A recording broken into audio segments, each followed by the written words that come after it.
A power move from a powerful social media platform. More than 300 ads from President Trump's campaign were cut over the summer. That's right. So the reason is not clear right now, but what is certain, folks, is the clash between social media and political ads is now heating up as we move into election season. Here's Natisha Lance to talk about it.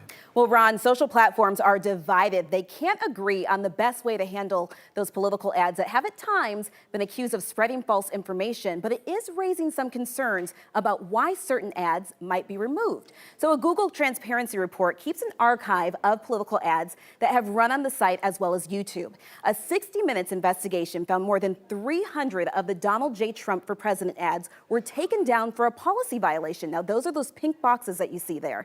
Now, this is how a policy violation shows up. It shows how much the ad cost, how many impressions it had, and the number of days that it ran. But it specifically does not show the violated policy. Now, instead, it goes to a blanket violation page listing a number of different possible violations.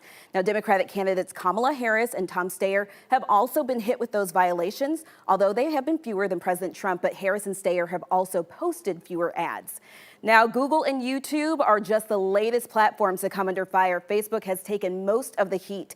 CEO Mark Zuckerberg, many of us might remember, says he will support candidates' free speech on the platform, even if there is false information. And back in October, Twitter flat out banned political ads.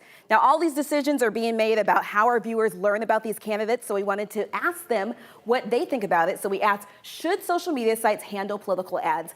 And so our results are right here. It looks like 67% say they should filter out the misleading ads. Yeah, 33%. That's not really down the middle whatsoever. So yeah, people want to know what's really real. Exactly. So Facebook might have to rethink a couple things that they're doing. Yeah, I'm really concerned about the censorship because who is actually vetting those ads? I mean, and what political platform are they coming from? So, I mean, regardless of who you may be voting for, I'm really concerned about that part. That's also a big concern. All right. Thank you, Natisha.